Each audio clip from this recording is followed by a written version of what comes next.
Hi, I'm Erik Hall, an APSE Foundation board member and the managing editor of the Telegraph in Alton, Illinois. And I'm joined by Courtney Jacobs, the sports editor of the Cape Cod Times. Thanks for joining me, Courtney. Thank you. Appreciate you having me on. So tell me about the experience of finding out you were selected for the APSE Diversity Fellowship this year. Yes. So I actually, so I'm going to answer two questions with one. All so right. I actually was referenced by Roxanne Scott. She works for USA Today. So she reached out to me and said, "Hey, I think you would be perfect for this fellowship program." I had never heard of it. So I said, okay, if she's reaching out to me, I probably am a good candidate. So she's the reason I actually applied. So I applied and I think I have just made the deadline by like a week. So I was like, hey, I don't know if this is too late. So I'm just sending my stuff. And George Rojas actually responded to me and said, hey, you're good to go. You're fine. No worries. So they accepted my application. And then George is actually one who gave me a call.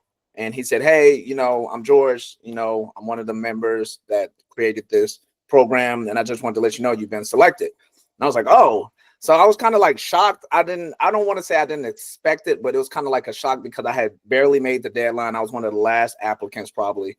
So I kind of just was like, oh, I'm probably too late to get accepted. But then George gave me a call and then he, went over what we're going to do, where we're going to be going and how the fellowship works, about a 20-30 minute call. So that's how I found out through George. He gave me a personal phone call. Awesome. Those are two pretty good people to get connected with. Yeah, and get set absolutely. Up with this, so. Absolutely. I went through the fellowship about 10 years ago, and Yes. George is the one that called me as well. Okay. To let me know. So, okay, nice. What's been the experience like so far in the fellowship for you? Yeah. So the first stop was Nashville, Tennessee. So we kind of got to know the other fellows. So that was cool, getting to know the other people that were accepted to the program as well. Then you got to meet people from all over, like editors and things of that nature. I'm actually based in Massachusetts, and I got to meet Joe Sullivan. He's actually was the former sports editor for the Boston Globe. So it's kind of cool because we lived in the same state at once and didn't even know it. So that was cool. And just learning from them, just soaking in as much information from people that are where you want to be. You want to be a sports editor at a big time paper, which may be a goal for me. So it's just to hear people from like that and Mike, Anastasi, and USA Today. It's cool to kind of get the information and guidance from people that have already been through it, so they can, rely information to you in your early career. Because I've only been sports editor for 2 years. So I'm a new sports editor. So I was a reporter for 10 years. So it's kind of cool just making that transition, not really knowing what I'm doing, but not kind of knowing what I'm doing, but not really knowing what I'm doing. So just getting advice about, hey, I know this is kind of like new for you, but this is how you navigate it. Awesome. Yeah. I'm sure it was great meeting Joe. I've known him a little bit. So yeah. What were some takeaways for you from what they went through there in Nashville for you with the Diversity Fellowship weekend? Yeah. So Joe actually touched on basically how to be a manager, how to be an editor. So that was good. One of the advices he gave was admit when you're wrong. Like, we're not perfect. We're humans too. So although we have a team of reporters, we're technically the boss or the manager or whatever you want to call it, but we're not perfect. So one of the things he said is, be humble, admit when you're wrong, admit when you make a mistake. So, hey, I wanted you to do this and I told you to do this and I kind of changed it at the last second, like, sorry about that. Or I told you to do this and I kind of fixed it after you wrote it up, so apologies for that. But just, remembering where you came from, you weren't always an editor, you were a reporter and you had a boss at one time. So just remembering that, hey, I am new at this, I'm still learning. So it's just like, I thought that was one of the best advices that I got there was just admitting when you're wrong, admitting your mistakes and, opening up, having a conversation with your reporters about it, not just like, I'm your boss, I'm perfect. I know more than you, even though I've have more experience than you, but that doesn't mean I know everything, from top to bottom.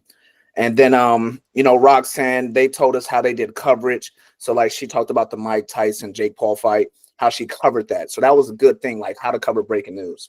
How did you navigate this? Like how to put out stories before the event so you can lead up to the event. So then when the event happens, you already have all this coverage you can throw into that live event or that live coverage.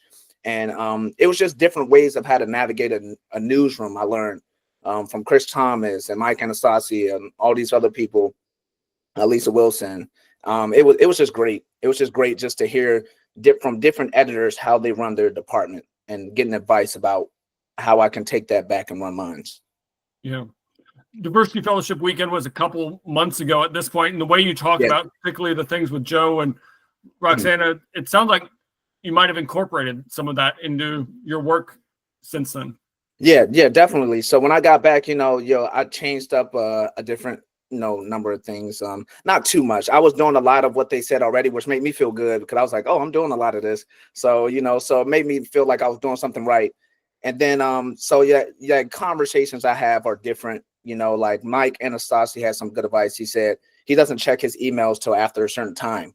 So I said, that's good advice. When you wake up, you don't want to just jump into your emails because you don't know how you're feeling. You haven't had coffee, haven't had your tea, you haven't really woken up yet. So you might send a message that you didn't really want to send at that time, that you could have reworded differently or maybe came across a little better. And sometimes he said he even writes up the email and lets it sit. So he'll let it sit for a couple hours and then he'll come back and read it. And if he likes it, he'll send it. If not, he'll change it. So that was some good advice. Little things like that matter, like waking up and just starting your day. Don't jump right into work. Just start your day, get it going first, and then check your emails. Don't just wake up, open your laptop. Let me write all these emails out to respond to everybody. So I thought that was good advice. So I do that now. I kind of wake up. I don't really check my emails till a little later, maybe an hour after I wake up, just to get my day started. So especially if I'm in a bad mood. So that's not good for anybody. So, things like that I've actually incorporated too. And then like Joe Sullivan was talking about, just having conversations with your reporters and things of that nature. So definitely incorporated some of the stuff I've learned so far. That's great to hear. Yeah. Talk about what your experience was going to Orlando and getting to be part of the contest judging. Yeah. So the contest judging was not what I expected. It was a lot more work than I thought. So I was paired with Tommy Diaz and he's gonna kill me, I forgot. But it was a three-person group, and we did well. I loved my group. We communicated well. We did it where we split up the stories to read. Everybody didn't read everything, so we split it up. Then we came back, talked about it. Then we go back for another round, come back, talk about it. We had a really good plan. So I will say the structure was perfect that Tommy set up. And since I was new, so people that are in Tommy's group, they made me the leader. So that's not common that the fellow is the leader of the group. So I had to like go over the rules and like what we're expected to do. So that was cool that I got to get experience at that in my first one ever. So that was cool. And then after we were done, we were like, oh, we're good. We're halfway through the week. We finished ours. We're like, oh, we're good. No. They hit us with 55 more. And we were like, oh, like 2 days before we left. So we had to do those the last 2 days. It was just a lot of reading. I wasn't expecting that much reading, but it's good because I got to read a lot of articles. So I got to read people's writing. I got to read the way people edit, the way sports editors edit their articles. So the way they use video content, photography, things of that nature. So that's also came back and using my newsroom, just the way we cover events or stories or whatever that may be. But it was a lot of reading, but I enjoyed it. It was good just to see, these are papers where I want to be eventually, maybe like the Washington Post or the Boston Globe or the New York Times or the Athletic. So these are papers where I may end up one day, and this is the type of writing they expect. So that was cool from a sports editor perspective, just to see how other editors not only edit the work, but how they want their reporters to report their stories. That's awesome. Yeah, it's been a couple of years since I've been able to go in person to judging, but yeah, it's 10, 12-hour days of lots of reading and lots of good stuff you're getting to read. Oh yeah, for sure. Definitely.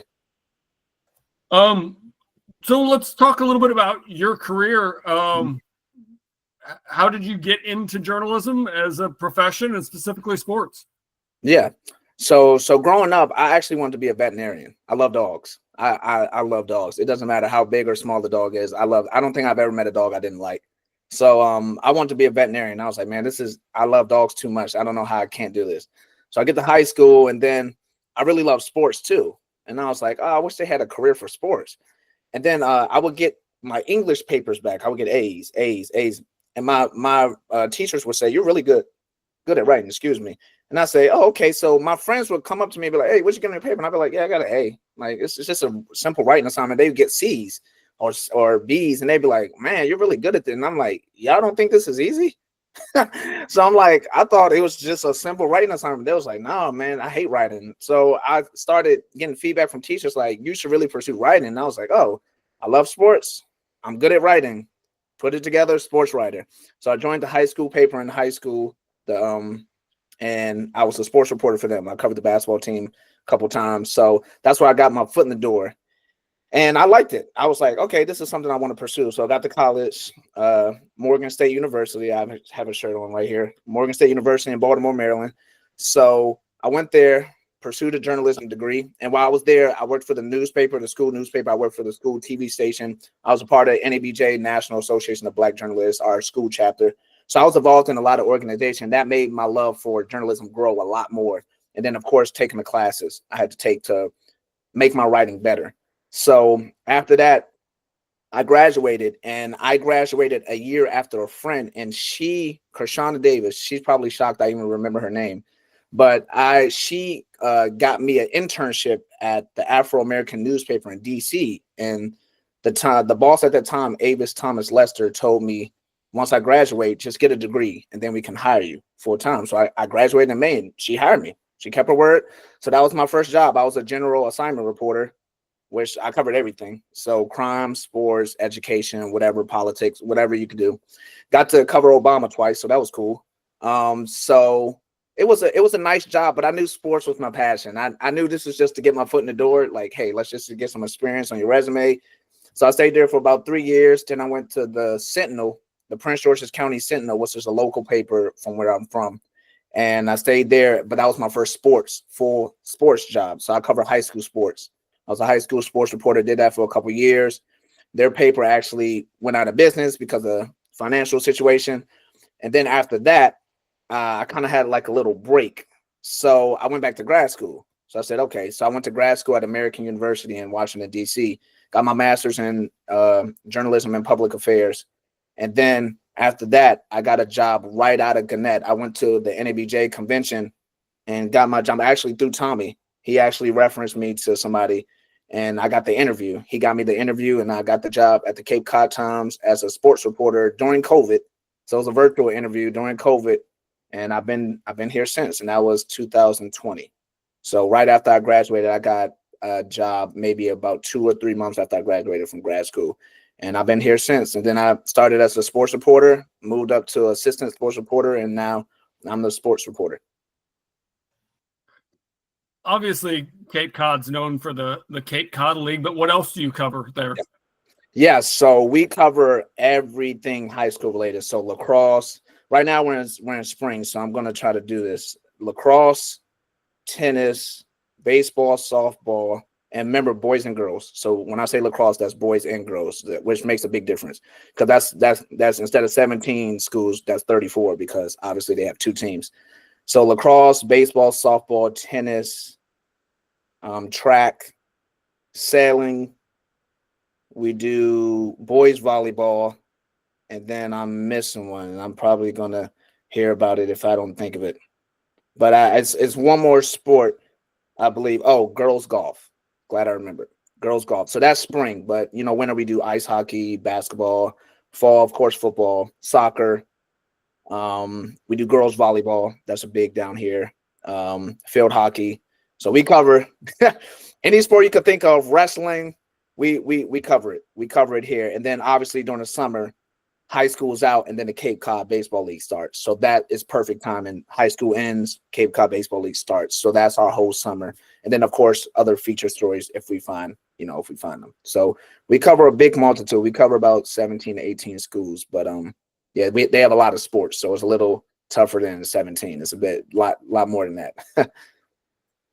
You mentioned that you cover high school sailing. Can you elaborate on that? And how do you cover high school sailing? Yeah, so sailing is a little difficult. So we try to make it where we have people send in scores like the other teams, like tennis and baseball and softball. But sailing really doesn't send in nothing because it's kind of hard to write up about sailing.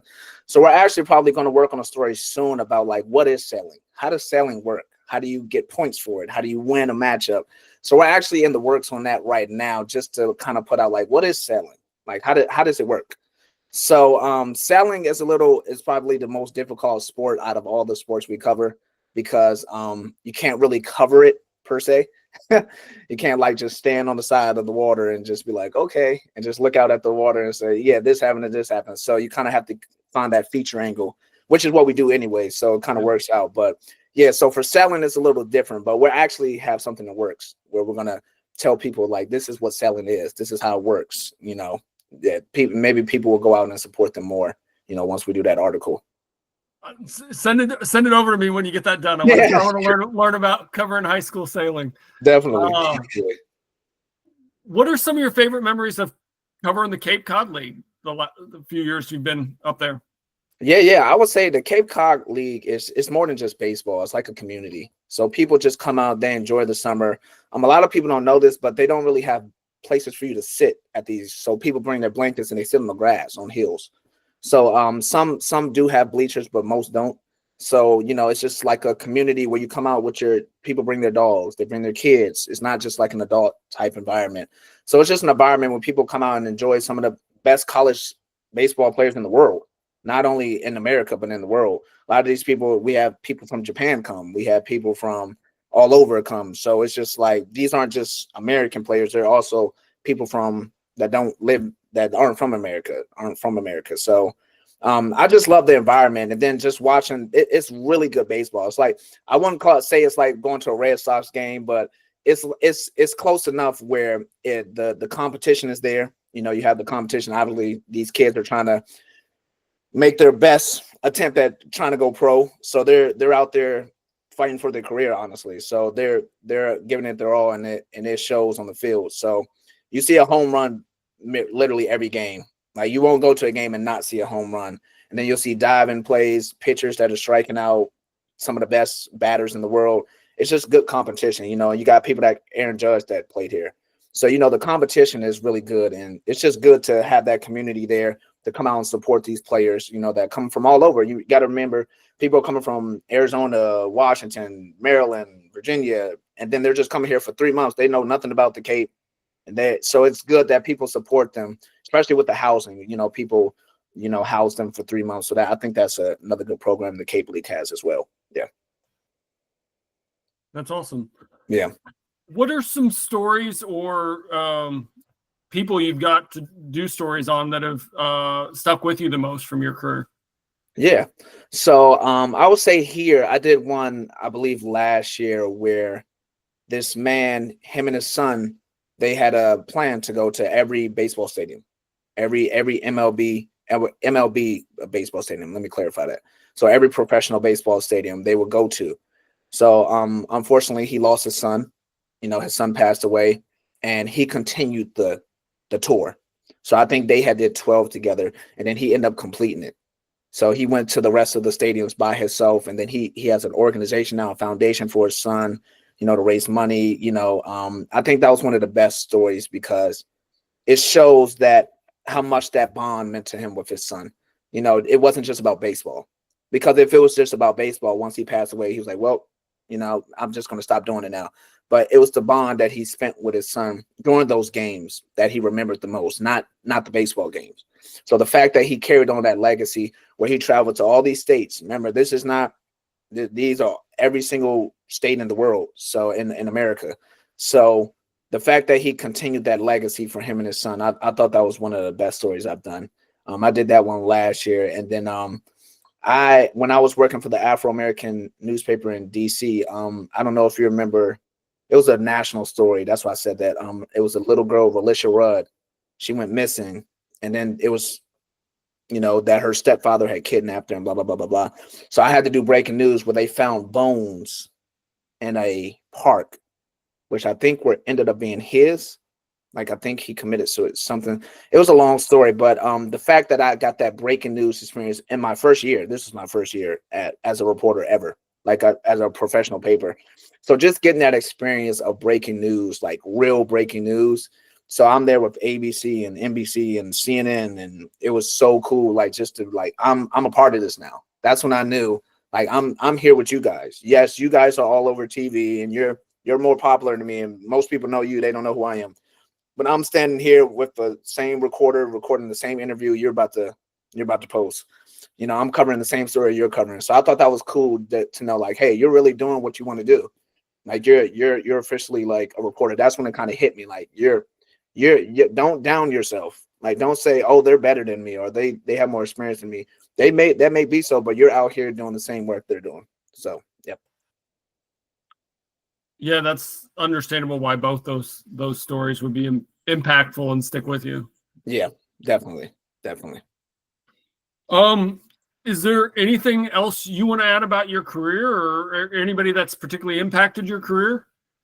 Yeah, so I want to tell people that are in this industry. So like I said, so when I got that job at the Afro-American newspaper, that was 2013. It's 2025.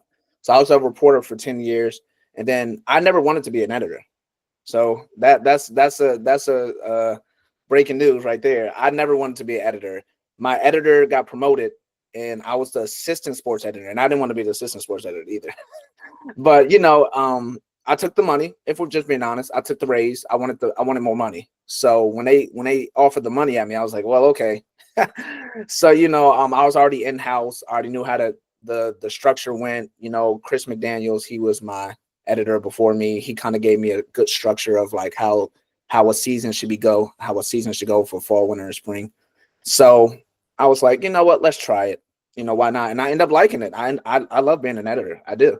Who doesn't like telling people what to do? But I love the job. I love putting together stories. I love talking with my reporters, coming together with a plan, and it works out. That's the best when you come up with something and it goes to perfection. It's like that's the way we wanted it to go, and that's the way it went. So I love being an editor, but I would say for anybody out there that's discouraged, because I know a lot of my friends, they kind of went a different route than journalism when it wasn't working out. So I'll tell a quick story. So for the Cape Cod Times, I got offered this job and I turned it down. I turned it down when I first became a reporter because I got offered a TV job in Milwaukee. And I was going to take that. And so I had two options. I was like, okay, they both called me at the same time and offered me jobs. So I was like, I'm gonna go with TV because broadcast was my major for both. So I said journalism, but broadcast was the concentration. So I was like, I'm not passing up being on TV. And it was an ABC affiliate. So I was like, I'm not passing up being on TV. So that was my thinking. I was like, okay, this is my first TV job. Remember, this is 2020. So I have been a writer for about 7 years now. So never had a TV job. So I was like, okay. So long story short, it was something happened and I didn't get the job. They pulled it. It was like, sorry, we can't offer you the job. I was like, that sucks. Mind you, I had already turned down the Cape Cod Times. So now I went from having 2 offers to 0. So I'm like, oh, this sucks because it had been 2 weeks since I turned down the Cape Cod Times. So I'm like, this sucks. I know they gave it to somebody else. So I called, swallowed my pride. Hey, I know you guys probably gave it to somebody else, but I was just saying if the job is still available. I actually didn't take the other job. And they said, oh, well, we did offer it to somebody else, but they declined it. So the job is yours if you still want it. And I was like, oh, I'll take it. So that's encouragement because you never know. You never know. Keep in contact with these people. Don't just, hey, I reached out to this person. He didn't hire me. I'm never talking to him again. No. Stay in touch. If that's the job you want, stay in touch with that person. If that's the position you want, stay in touch with that person. Hey, you got any openings? Hey, just checking in. I wrote this story. You mind taking a look at it? You never know who's going to contact you or who may reach out to you and say, hey, I remember you applied for this job 2 years ago. So I would just tell people to never give up on your dream. If journalism is your dream, it doesn't matter if you're 20, it doesn't matter if you're 40. Go after it. It is a cutthroat industry. It is hard to get in, but once you're in, you're in. Once you get that first year of experience, you can take that and go far. So I would tell people to just network, make connections. You never know. Go to these conventions, go to these conferences, whether it's ASPE or NABJ or another NAHJ. So just go to these conventions and conferences and network, meet people. You don't just go there for a job. Go there to make connections. Go there to build long-term relationships because you never know what will come out of it. I met Roxanne at NABJ in 2022. She reached out to me 3 years later for this. So you never know. And this wasn't somebody, to be honest, this wasn't somebody I was talking to on a regular. We might check in once a year. And through her, I got this fellowship. Or I found out about the fellowship, I should say. I won't say through her.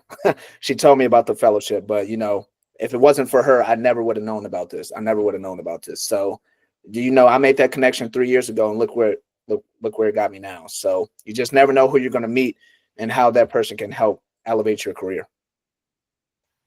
That's awesome. Yeah, and I think you got to have a lot of stick-to-itiveness in this business for sure. Oh yeah. Oh yeah, for sure. Definitely. Well, is there anything else you want to add about your experience in the Diversity Fellowship so far, or about your career?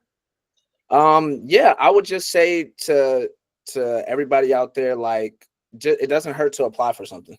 I didn't think I was going to get nominated for this. Not only because of the lateness, but just because I won't say I rushed it. It was just like I didn't have time to prepare because I had to meet the deadline. So I had about a week to prepare for my essay and things of that nature. So it's kind of like, and just to be blunt with people, I didn't have confidence that I was going to get it. I just didn't, like, not because of my experience. I just thought I was kind of rushing it. So the fact that I got chosen, you just never know. Like, apply even when your experience isn't there. Hey, it says you need 5 years of experience. You have 3. You never know. Just apply. It never hurts to apply. The worst they can say is no. So I don't think nobody's going to see it and say, hey, you got 3 years instead of 5, and you shouldn't be doing this. Nobody's going to say that. The worst they can say is no, or you're not qualified, which is okay.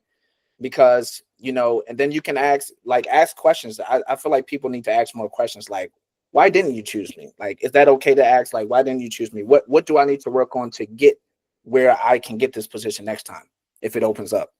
So just ask questions and be humble yourself. Always be humble. I feel like that's the biggest thing. You have to remain humble. You can't get to a place like me. I could say, oh, I've been here for 4 years and I'm the sports editor. I got a quick upgrade. Like, I ran through this company and I'm at the top. Like, no, I'm still very humble. I know I'm not perfect. I know I have a lot to learn still in this industry, but I remain humble. I thankful for all the opportunities, especially ASPE. I feel like this is one of the best programs I've ever been in that's helping me navigate my career. And can't wait for the convention in June, or conference in June. I know that's going to be fun. So my first one, but just always network, reach out to people. How I got my Prince George's County, the Sentinel job, I reached out and sent an email. I said, hey, I want to do sports and I see you guys, may need some help. And he gave me an interview and I got hired. That there was no application out. There was no job opening. I just emailed him and said, hey, if you have some freelancing opportunities, and then he hired me full time. So, you just never know how it works out. And then, of course, how I got my first job through a classmate that graduated the year before me. So you just never know who you're going to meet that's going to help you get that next position for your career. Nope, that's absolutely true. So, yeah. Well, thanks so much for your time, Courtney. I really appreciate it. Talk to you later.